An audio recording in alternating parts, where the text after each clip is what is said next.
구사형 1번 답변 시작하도록 하겠습니다. 제시문에서는 깊이 있는 수업을 실현하기 위한 다양한 방안들에 대해서 제시하고 있습니다. 이러한 깊이 있는 수업을 실현하기 위한 교사의 역할 3가지와 구체적인 교과 지도 방안을 말씀드리겠습니다. 첫째, 교사는 환류자 역할을 하는 것입니다. 학생들은 배움 공책에 성찰했던 내용을 적어보며 성찰일지를 작성하도록 하겠습니다.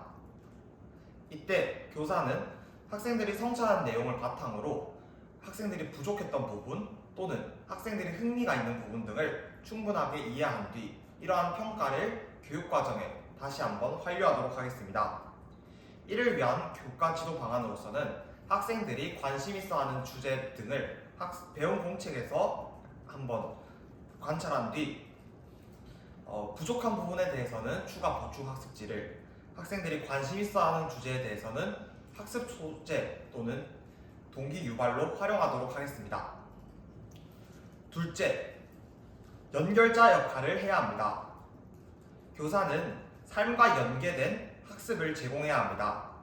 왜냐하면 삶과 연계된 학습은 학생들이 삶의 맥락 속에 학습이 가능하게 되며 이는 학생들이 학습을 하는 이유에 대해서 이해할 수 있기 때문입니다. 따라서 저는 학생들의 학생 사진첩을 활용하도록 하겠습니다. 학생들이 일상을 사진으로 기록하도록 하겠습니다. 이러한 사진 또는 영상 등을 동기유발, 학습 소재 또는 학습 활동 등에 활용하도록 하겠습니다. 이로써 학생들은 학습의 필요성과 의미를 이해할 수 있게 될 것입니다. 셋째, 교사는 질문자 역할을 하는 것입니다. 학생과 교사는 사실, 탐구, 토의 질문을 적재적소에 하며 이에 대한 문답을 해야 합니다. 저는 이를 위하여 연속 질문 및 질문을 자유롭게 할 수 있는 허용적 분위기를 만들도록 하겠습니다. 따라서 괜찮아 규칙을 만들도록 하겠습니다. 학생들이 질문을 하기 전에 눈치를 보거나 어려움을 겪을 수 있습니다. 따라서 학생들이 질문할 때 괜찮아 라고 이야기하면서 격려와 응원을 통해서 편안한 마음으로 질문을 할 수 있는 규칙을 통해 학생들이 질문을 충분히 할 수 있게 하겠습니다. 이러한 3가지 방법으로 깊이 있는 수업을 실현하겠습니다. 이상입니다. 다음으로 구사형 2번 답변 시작하도록 하겠습니다. 제시문의 상황에서는 단짝이었던 두 여학생들이 갈등을 겪으며 이간질로 학교 폭력에 신고하려고 하는 문제가 있습니다. 따라서 저는 이를 해결하기 위하여 A 교사의 관점에서 회복 서클을 운영하도록 하겠습니다.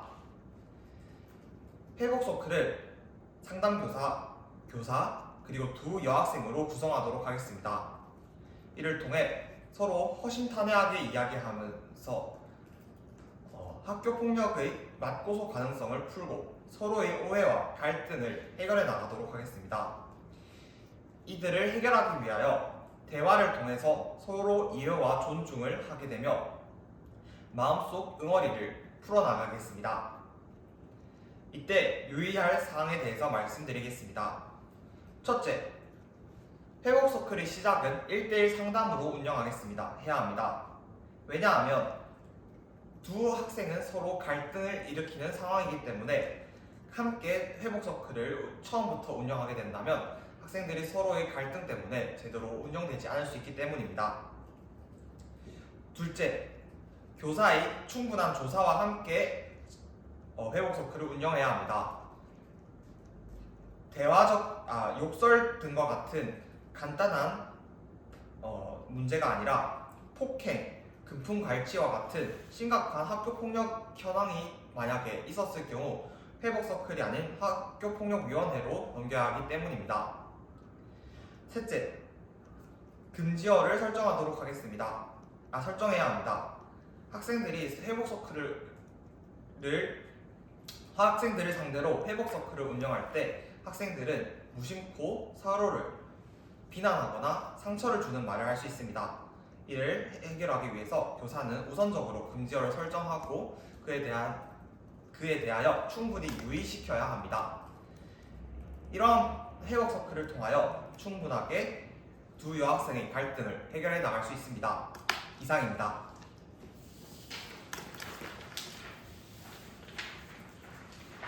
다음으로 구상형 3번 답변 시작하도록 하겠습니다.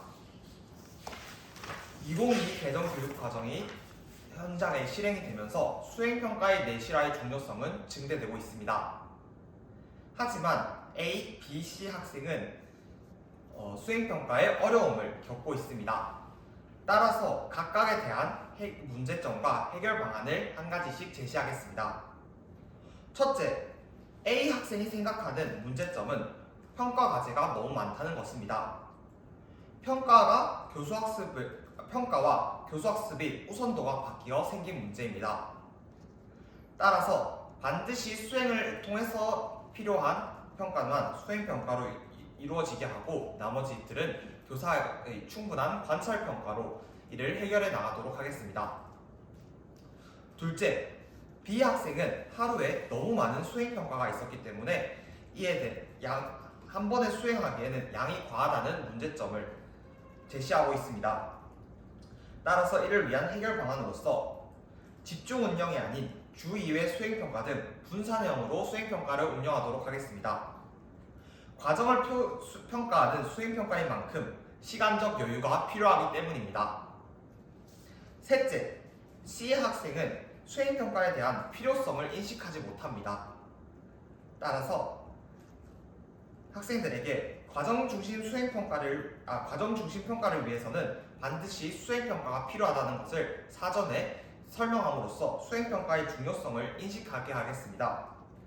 평가를 바탕으로 교수학습이 또 학습 활동과 자료가 어떻게 환류되는지에 대해서 설명해 줌으로써 학생들이 수행평가의 중요성을 인식할 수 있도록 하겠습니다. 이상입니다. 다음으로 즉답형 1번과 관련하여 잠시 생각을 정리한 뒤 답변하도록 하겠습니다.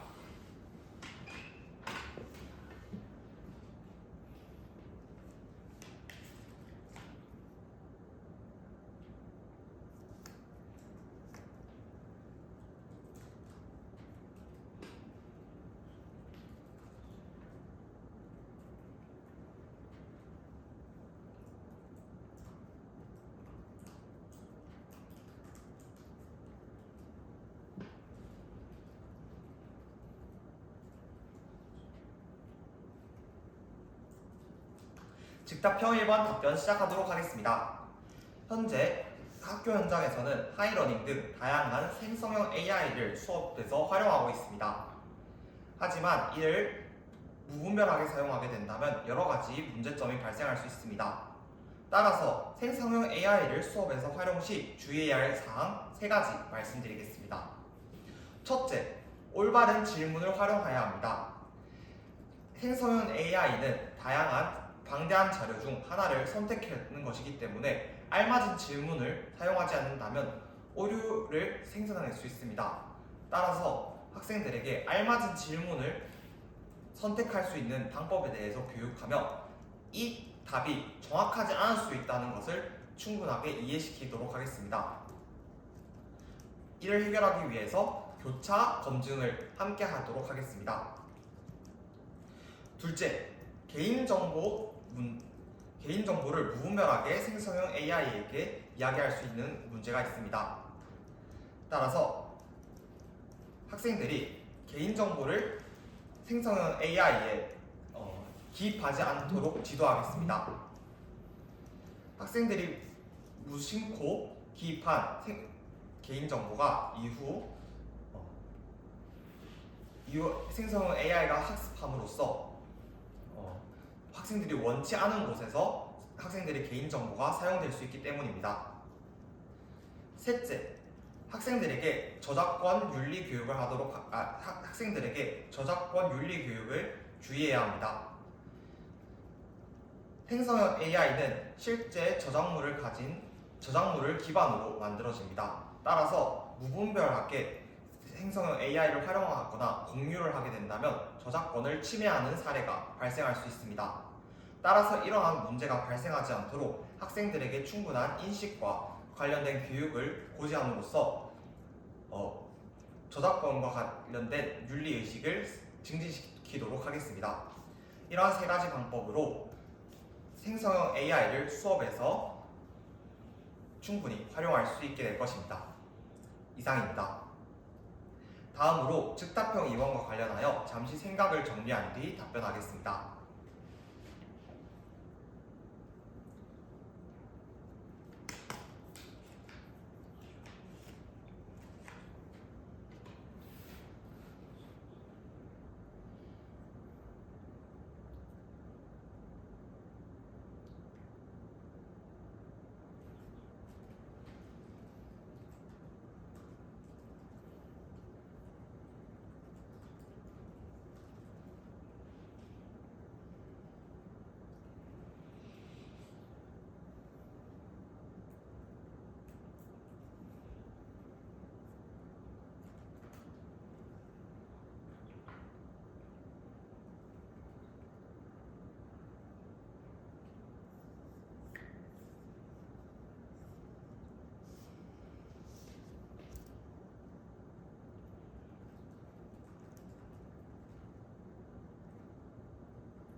즉답형 문항 2번 답변 시작하도록 하겠습니다.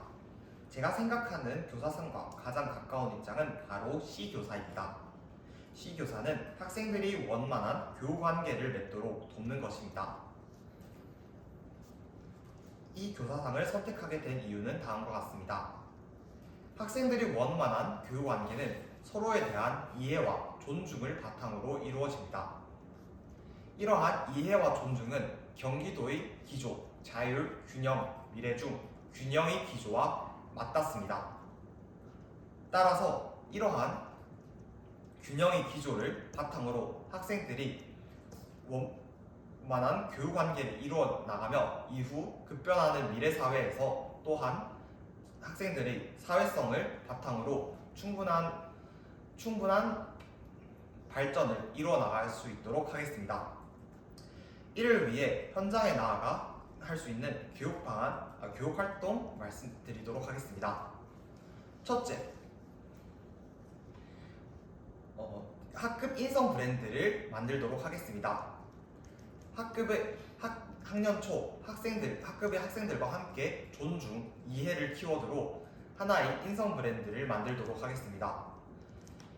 그 이후 학생들이 서로 존중하거나 하지 않거나 서로를 이해하지 않는 갈등 상황이 일어난다면 학급 인성 브랜드가 무엇인지 학생들이 스스로 만든 인성 브랜드인 만큼 이것을 한 번 더 상기시켜 준다면 더욱더 자발적이고 주체적으로 서로를 이해하고 존중하는 자세를 기를 수 있게 될 것입니다. 둘째, 칭찬 데이를 사용하도록 하겠습니다. 매일매일 다른 학생을 칭찬하는 아침 활동을 하겠습니다. 이러한 아침 활동을 통해서 학생들은 서로의 장점에 대해서 생각해보며 이는 곧 서로에 대해서 이해를 하고 존중하는 자세를 기를 수 있게 될 것입니다. 또한 학생들이 원만한 교우 관계를 맺을 수 있게 됩니다. 단편적인 인성교육이 아니라 장기적으로 지속적으로 하는 만큼 학생들은 서로를 이해하고 존중하는 자세를 지속적으로 길러나가며 내면화할 수 있게 될 것입니다. 셋째,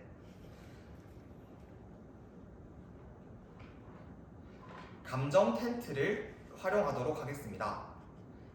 학생들이 텐트 안에 들어가서 서로의 감정을 나누며 이러한 상황에서 쉬는 시간에 서로의 감정을 나누면서 서로에게 미안했던 점이 있었다면 미안했던 점에 대해서 사과를 하고 서로에게 고마웠던 점이 있었다면 감사하는 텐트에 들어가서 서로의 고마움을 나누는 시간을 가지도록 하겠습니다.